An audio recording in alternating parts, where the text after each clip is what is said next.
Morning, Glory America. Bonjour, hi. Canada Hugh Hewitt from Studio North, where it is a beautiful back into the 60s. Maine's heat wave lasted one day, and they were lying all littered across the roads of Maine on Monday. It's 90 degrees. They're used to 60 degrees, and it's back to being normal here. And so it's great to be with you from Studio North. I know you're suffering in other parts of the country through August dog days, and the news business is as well.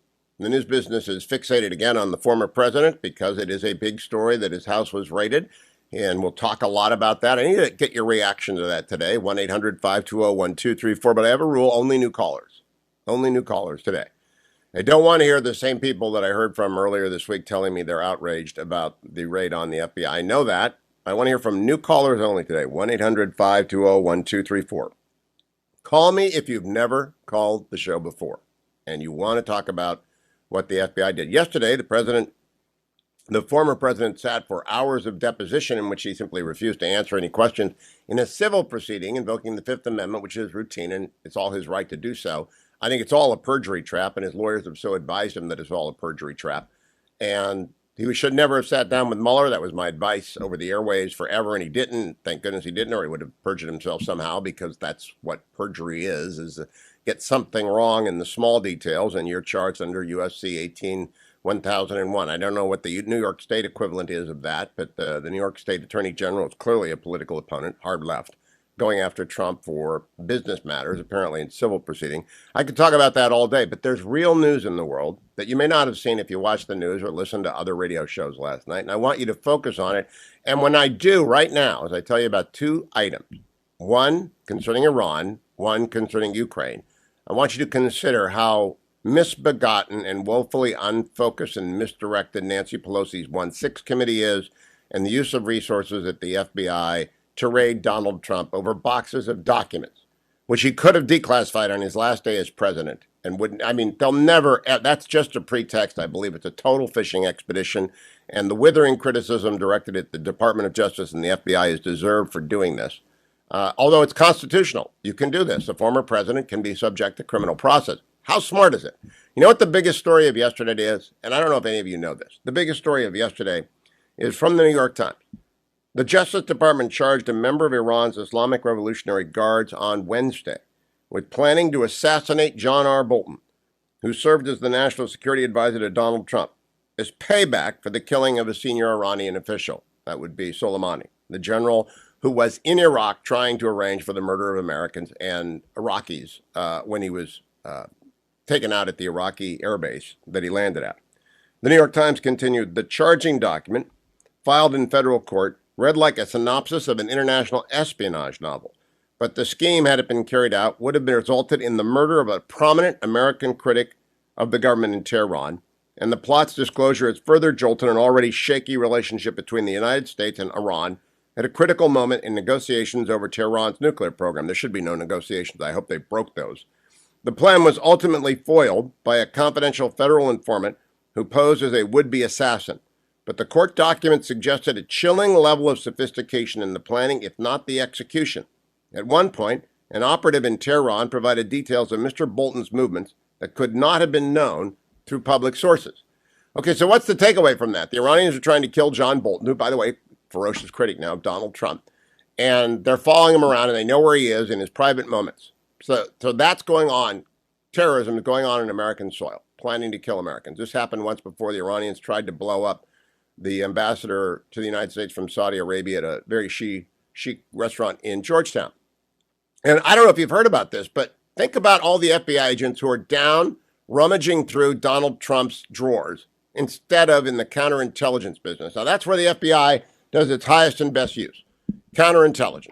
They got to go after organized crime. They got to go after counterintelligence. They have to go against the cartels. The FBI is a vital, vibrant, important part of the national security. And they're rifling through document boxes that aren't going anywhere. There is a Wall Street Journal story about this so-called document raid that just, it's astonishing in its details. Around lunchtime on June 3rd, a senior Justice Department national security supervisor and 3 FBI agents arrived at the home of former President Donald Trump, Mar-a-Lago, to discuss boxes with government records sitting in a basement storage room, along with suits, sweaters, and golf shoes. A few days later, the FBI sent a note asking that a stronger lock be installed on the storage room, signing off, "Thank you, very truly yours, Jay Bratt, Chief of Counterintelligence and Export Control Section." 2 months later, 24 FBI agents were back with a warrant predicated on convincing a federal magistrate judge that there was evidence a crime may have been committed. They took boxes away in a Ryder truck. Now that is just crazy. 24 FBI agents who should be involved in stopping Iran from killing, because they're in the counterintelligence business, killing our people in the United States. And there are also lots of Russians running around, lots of Chinese espionage cases. Remember Dianne Feinstein's driver, Eric Swalwell's mistress, all of the prosecutions that have gone on, all of the universities that are involved. They've got 24 FBI agents rummaging through documents at Mar-a-Lago. You tell me if that's where we ought to be focused. Robert O'Brien was on with Martha McCullum yesterday, former national security advisor to President Trump. Here's what he said. A good look for America, unfortunately, and it's sad, and it makes it more difficult when we're going out telling other countries to abide by the rule of law when they see things like this. Yeah, it is very, very difficult for us to talk with a straight face to our foreign audience about not doing banana republic politics when the former president is being raided and sitting down by states attorneys general. Now, look, his businesses are fair game. I just think the timing of all this is either ineptitude. The DOJ unveiling the Bolton indictment the day after they unveil the massive search warrant on Trump, and at the same time, the New York State Attorney General is going after Trump. Look at those. Look at those and just say, well, which one of these things matters? Iran trying to kill a former national security advisor, or the boxes of documents of New York State Attorney General going after the former president? And then add this one in. Ukraine's Air Force said on Wednesday that 9 Russian airplanes were destroyed. In fact, the Ukraine attacked Crimea, which under President Obama, Putin invaded and stole from Ukraine and is still occupied, and they built a major airbase there. And the military equipment belatedly delivered by President Biden was finally used to make a precision strike. I've seen the photos. They're over at the Wall Street Journal. They're in the Telegraph, the United Kingdom. Destroyed this airfield. And the Ukrainians said we got 9 of the Russian aircraft. Actually, it looks like as many as 20, including sophisticated Su-24s and Su-30s were destroyed. And these images, they were on target. An advisor to the Minister of Internal Affairs says, look, that's at least $1 billion worth of damage. I think it's more. The Crimea is now under threat, and Russia's getting pushed back. The counteroffensive is going on. So I'm here to tell you the important stuff in the world, the war in Ukraine, what China is threatening to do in Taiwan, Iran's attempt to assassinate John Bolton. They should be leading the news. They should be dominating. The famines being caused by Putin's war. All of this matters so much more than the documents in the basement at Mar-a-Lago, which are like the documents that were in the basement of Oren's library that the archives threw up their hands and said were classified 50 years after the fact, because that's what the archives do. And the DOJ, if that's not a pretext, I don't know what is a pretext. And people who are pretending that it's not a pretext, they're just not dealing with reality. And I don't know if Merrick Garland knows what's going on. I'm certain the president doesn't. President Biden can't put on a jacket. So, look, before I go back to other news and other cuts, I do want to stay focused on the Ukraine for just a moment. And I want to ask you, we have some amazing audio. Listen to what Food for the Poor is dealing with in Ukraine, because I want you to go over. As Ukraine fights back, their people are starving, and Food for the Poor is there and delivering aid. And I thank you for the thousands of dollars you've given. Please give more. Every dollar you give to Food for the Poor and the Help Ukraine banner at hughhewitt.com helps our sponsor, Food for the Poor, deliver meals. $1, 4 meals. $100, 400 meals. To the 6 million Ukrainian refugees in Poland and a similar number wandering around the country without shelter or food. Listen to this. Angelina tells us to stay down and keep away from the windows. She's a veteran even before she's reached her teenage years. Smartphone apps show alerts spreading across the country and thoughts turn to home. I want to go home. The more they shoot, the more I want to go back, she says. But Angelina has no idea what awaits. Her mother couldn't look after her, and they were separated. That's from a bomb shelter in Ukraine. Food for the Poor is there feeding those children. They need your help. Please call 855-359-4673, 855-359-HOPE, or go to hughhewitt.com. I'll come back and I'll be taking your calls. We'll do a market report. But I must tell you, the rage at the misallocation of resources and attention at the federal government is actually furious. And I just keep picking up more and more of it across the spectrum. What are we doing when there are these enemies trying to kill people in the United States? Stay tuned. Welcome back, America. Ambassador Michael Oren served as the envoy from Israel to the United States for many wonderful and productive years. He joins me now from Israel. Dr. Michael Oren, welcome. There are three things on my slate. The Likud primary. You had another mini war with the Islamic Jihad in Gaza, Israel did over the last week. Right. And then the Iranians are trying to assassinate John Bolton. And the New York Times published the details this morning. They've got him under active surveillance in the United States. Which one of those three stories do you want to opine on first? Nothing like a dull week, huh? A slow week, and we haven't even gotten to the FBI search of Mar-a-Lago. Let's start with the abortive Bolton assassination, because I know John Bolton, and I myself was the target of an assassination attempt by the Iranians in Washington. Wow. So I know a bit about this from a firsthand perspective. I think it first of all goes to show just how brazen the Iranians are. And yes, how unafraid they are of the United States, which is actually terrifying. Because if you extrapolate that to the Iranian nuclear program, yes, if they're not afraid to assassinate a former senior, high-ranking official in the United States security establishment, at his home in the United States, I mean, why wouldn't they use a nuclear weapon? Yep. And they're not worried about a crater in the middle of Tehran on the supreme leader, because they know they have taken the measure of this administration and they're not afraid. They're not afraid, and my old professor Bernard Lewis used to always say that mutually assured destruction for the Iranians is not a disincentive; it's an incentive. Yeah, and because of the hidden imam. You had Bernard Lewis when you were at Princeton. They get to go to heaven. Yeah, it will help them to reach paradise. It's an incentive. So that's very scary, very terrifying. The bombing, and I'm sure there are people in Washington who are probably saying, "You see how we can foil Iranian terror and sign a renewed JCPOA." I'm sure there are people saying that. There are, and they'll be as wrong as those who think it's a good allocation of resources, the FBI agents and the counterintelligence division, to be seizing boxes at Mar-a-Lago. But we got two other stories here, Likud and Islamic Jihad. Well, Likud is interesting. It's showing the direction in which Israel's going, Likud's going. Remember, I've said on this program innumerable times that it's always premature to eulogize Mr. Netanyahu politically. He is now almost double digits ahead of the person after him, Yair Lapid, in terms of the polls. And he is, presumptive next prime minister. The question is whether he'll make a national unity government with Yair Lapid, who's now the acting prime minister. I think, and I've made this prediction before on this program, I think he will. I think he will because in their speeches after the military action in Gaza, they praised one another. And that's like getting the Republicans and the Democrats to praise one another. And that, to me, is like sort of setting the groundwork for a national unity government that would keep both the radical right and the radical left and the Arab parties out of the government. Interesting. And, it would be very so they did that after the strikes on Islamic Jihad, which most Americans won't know about because all we talk about is Trump in the United States, even though there's a war going on in the Middle East and in Ukraine.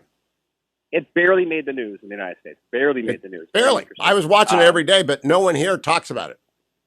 You know what? One of the reasons, this is a dark reason, is because the people who are waging on the Arab side of the Palestinian side were Islamic Jihad. And no matter how you try to sugarcoat that name, right, it's like the organization was called Kill the Infidels. Yes. And you can't make those guys into the good guys, no matter how hard you try. And, if Israel's not the bad guy, people aren't interested, certainly in much of the Western media. It was a successful operation. We began it. We didn't react to a Palestinian terrorist attack. We began it because we knew a terrorist attack was about to happen. That was good. We only had 4 people lightly injured by 1,200 rockets used. That's amazing. Iron Dome had a 97% success rate. One of the articles I read, Michael, is that Iron Dome is continually upgraded. Upgraded. I remember when it was 80%. Yeah. Then it went to 82%. It went last a year ago, last May, it was 92%. Now it's up to 97%. That's amazing. And we were able to prove also that a large number of the Palestinian casualties were caused by rockets that Islamic Jihad fired and fell short. And we prove it like with pictures. So no one could say we're guilty of killing kids. Amazing. It didn't prevent the UN from condemning us anyway. But certainly the Biden administration was on board with this, and that was good.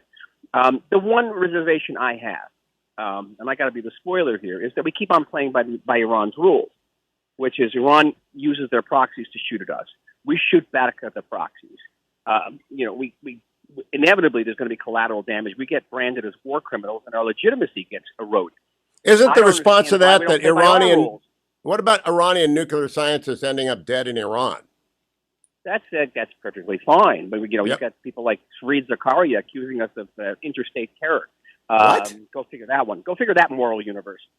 In which he's actually a member of the Revolutionary Guard, so he's actually a member of a terrorist organization with making a nuclear weapon which is designed to destroy a people. In what moral universe is taking out a person like that international terror? I don't get it. But here, just to finish this one point, is that we play by Iran's rules, and why don't we play by our rules, which would be something like this: every time a rocket, a made in Iran rocket, passes over the Gaza border into our territory, we don't shoot back at Gaza. We take out an Iranian oil refinery on the Persian Gulf. Hey, I'm all for that. By the way, I think that argument would actually carry merit and weight in the United States media. They would notice that. They didn't even notice this mini war. Yeah, it's good. Again, couldn't sugarcoat Islamic Jihad. Now, Dr. Michael Oren on Twitter, Dr. Michael Oren, will be following the Israeli elections with his assistants, as always, Abel. Thank you, Dr. Oren. Don't go anywhere, America. I'll be right back. Hour number 2 of the Hugh Hewitt Show rolls on this Thursday. Welcome back, America. I'm Hugh Hewitt. Governor Larry Hogan is one of America's great governors in the Maryland state to my north when I live in Virginia. Good morning, Governor. Welcome back to the Hugh Hewitt Show. Hey, good morning. It's great to be with you, Hugh. The Orioles are 58 and 52, so are the Cleveland Guardians. I sure hope they meet in the postseason and we talk about it then. Well, that sounds good to me. I mean, the Orioles are certainly much better than a lot of people expected, and we'll take what we can get being, over 50-50. Yeah, I generally don't try and talk to the governor during Ravens-Browns week, but I'll talk to him right now. Governor, let's talk about Mar-a-Lago. I don't blame you for not talking to me during Ravens-Browns week. That's pretty good. Maybe that will change. We'll see what Roger Goodell and his minions decide about Deshaun Watson. Give us your reaction, Governor, to the search at Mar-a-Lago. Well, it was really kind of a totally unprecedented situation, and I read your piece about it, and I agreed with everything that you had to say. But I don't want to rush the judgment. It's certainly the federal government better provide overwhelming evidence that this action was absolutely necessary. Otherwise, I think it can have the potential to undermine faith in democracy and the rule of law. And we're so divided as a country today, dangerously divided. And Americans are starting to lose faith in our government institutions. And so I called on the Biden administration to release, at a minimum, the documents authorizing the FBI search. I understand it's a federal investigation, that they can't, tell us all the details. But I think it's critically important that the American people really deserve to know all the facts, and we need, I think, to go overboard with really unprecedented transparency and accountability from these organizations. So, no man is above the law, not even the President of the United States, and everyone's innocent until proven guilty. But it seemed to be an unusual situation, obviously. But I don't want to rush to judgment without knowing the facts. You're a center-right, moderate conservative, Governor. And so I'm hoping the liberals in my audience will hear you say this could undermine the rule of law and stop and say, why does Larry Hogan think that? I know why Hugh Hewitt thinks that, but why does Larry Hogan think this search, legally conducted pursuant to a warrant signed by a federal magistrate, why do you think this might undermine the faith in the rule of law? Well, I think because it's the first time we've ever had a former president's house raided in this manner, and but when we don't hear any information about why this happened, you can only assume that it has the potential to be, something that was a political action, and that's certainly, I understand the people being concerned about why this happened, how it happened, and the only way we can really get to restore faith in that this is actually a legitimate action is to tell us what it's about and how the FBI and the Justice Department and the federal judge decided that this was necessary. And if we can't get the Biden administration to release the documents, about authorizing the search, then we should get President Trump to release the documents. He has the documents about why they were doing the search. Well, he's got a warrant. I'm not sure that he has the affidavit supporting the warrant. But, Governor, I do want to talk about allocation of Bureau resources. You have a lot of FBI agents living in your state, and they are important and valued members of our entire national fabric. They do great work. But I don't know where John Bolton lives, but the Iranian Revolutionary Guard Corps, Quds Force, does. I'm worried about people in front of Justice Kavanaugh's house, including an attempted assassination of him. I'm worried about an open border. I just don't know about the allocation of resources to boxes in Donald Trump's basement that this represents. Well, yeah, I can't argue with that. I mean, Maryland probably has a higher percentage of FBI agents living there than any other state. I would imagine we've got a higher percentage of federal employees than any other state. We surround the nation's capital. I just had a meeting with John Bolton last week in Annapolis. He lives in Maryland, and he does have security. I mean, I don't know all the details of these threats, but apparently it's still a concern. And we have been, both Glenn Youngkin and I, Governor of Virginia, have been pushing the Biden administration to do more at the federal level to help us. It's been state and local police trying to enforce the law, but there are federal laws protecting the Supreme Court justices, and they're really not doing it. We've gone several rounds with the Justice Department and the police to protect the Supreme Court justices, and we basically had to try to do their job, but we don't have the authority that they do over certain laws. Governor, I always try and put myself in the shoes of the person I'm arguing with to come up with the best argument they can make. And I think the best argument they can make is we have a high-profile potential candidate for president, and we've got a political person with a potential criminal issue. What we did with Hillary Clinton was lay off, try and do it with kid gloves, and we got criticized for being soft on her. If we lay off, do it with kid gloves with Donald Trump, we'll be criticized by the left. So they're trying to do it different. That's the best argument I can come up with. Is that persuasive? Well, it's pretty persuasive, and I'm not sure I disagree with that. That's why I think we need to get be transparent, tell us why and how they arrived at the decision, because maybe there's another explanation we don't know about. But yes, in the absence of fact and without them talking about what happened, you can only assume that it potentially, was exactly what you're saying.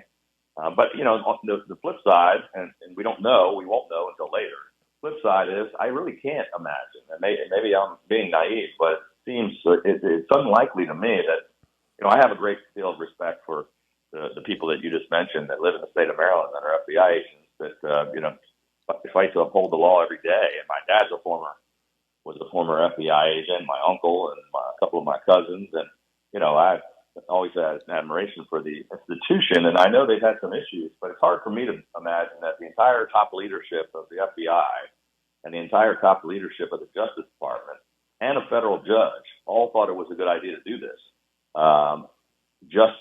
for a political statement. I think that's why I've been pushing to try to get more information.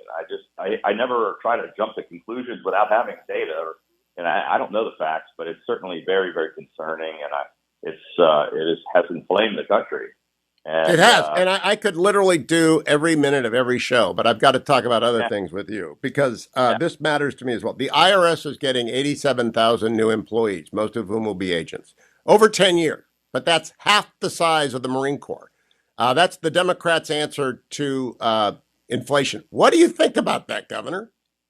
Well, first of all, I'd rather have 87,000 more Marines than IRS agents. Yes, for sure. It's outrageous, and even just saying you're going to grow any bureaucracy in the federal government by 87,000 people is something that sounds absurd because we continue to have federal government growing out of control. But when you talk about 87,000 people that are going to be potentially, coming after average taxpayers, that's very, very concerning. And that is what I don't know what they're going to run on. I really don't. Inflation, recession, crime soaring in places like Baltimore. And you know that it's not just Baltimore, it's suburbs as well.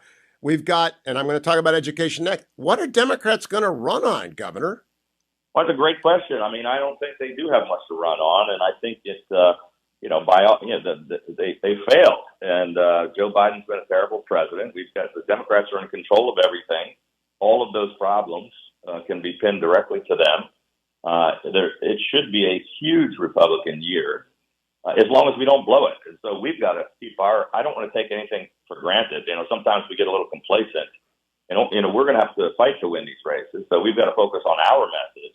And our message should be focused on the economy and on crime and on education and all the things that you just mentioned, not just pointing fingers about how they failed, but what we're going to do about it and why Republicans are better. And so I think we need to stay focused on the issues people care about. We've got to be able to convince not just the base of our party, but we've got to be able to convince independents and even some discerning Democrats that we have the better ideas and we can do a better job of governing. And that's how you win elections. And that's, successful politics is about addition and multiplication. We've lost too many races. I'm tired of losing. We lost the White House, the Senate, the House.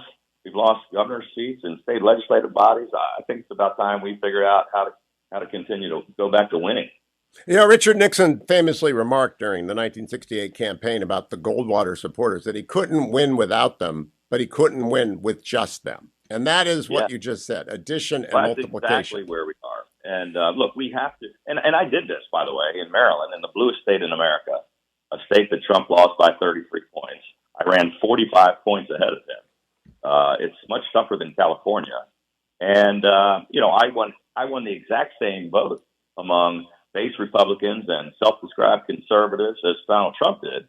But I also added to that by winning Asians and Hispanics and the suburban women vote, and by getting 35% of the black vote in a state that has one of the highest black populations, running against the president of the national NAACP. We have to find a way to have a message that appeals to more people. That's what successful politics is about. Otherwise, we can just keep preaching to the choir and not be in control of anything. Yesterday, Senator Scott said to me, the Republican Party has to become the party of parents. And your successor as chairman of the Republican Governors Association, Doug Ducey, just passed the most extensive reform of public schools ever by making a backpack bill in Arizona available to every parent in Arizona. It's been challenged, of course, by the teachers union. Do you think we ought to put that at the heart of the Republican Party, an appeal to parents taking control of their kids' education again? I think there's no question that's a huge issue, and that's part of the reason we were able to help get Glenn Youngkin elected to Virginia, talking about it, get parents having more of a role in their education. And Doug Ducey, who's a very good friend and a colleague, we served together in the Governors Association, Republican Governors Association. He's the chair of it. He's a darn good governor, and we just had an RGA meeting not too long ago where all the governors, were praising him and applauding him for the tremendous success he had there. And I think it's a great example of what we ought to be doing in other states and what we ought to think about trying to do at the federal level. Okay, last question, Governor. When are you going to make your decision on running for 2024? And whether or not you do, when should the RNC start getting the would-be nominees together for conversations? Well, those are both good questions. I am here in Iowa, about to go to the Iowa State Fair. I'm looking forward to eating a pork chop on a stick, and I'm going to be with Governor Reynolds here in a little while. I'm meeting with some police officers and firefighters. It's Heroes Day at the Iowa State Fair, and I'm going to thank them for their service. But I have said, and I really mean it, I'm not going to even talk about the future, figure out what I'm going to do until next year. I think we have to see what happens in the 2022 election first before we talk about 24. And I've got a pretty important day job that is going to, I still have a job until next January as governor of Maryland, and I'm going to finish that job and run through the tape and do the best job I can. And we have plenty of time. We've got 2 more years till the next election. But, the RNC is setting the rules for the debates and the forums right now. And you've got 2 members of the Republican National Committee from Maryland. Do you want them to get the people to... I think every time we get Republicans on the same stage, the Republicans win.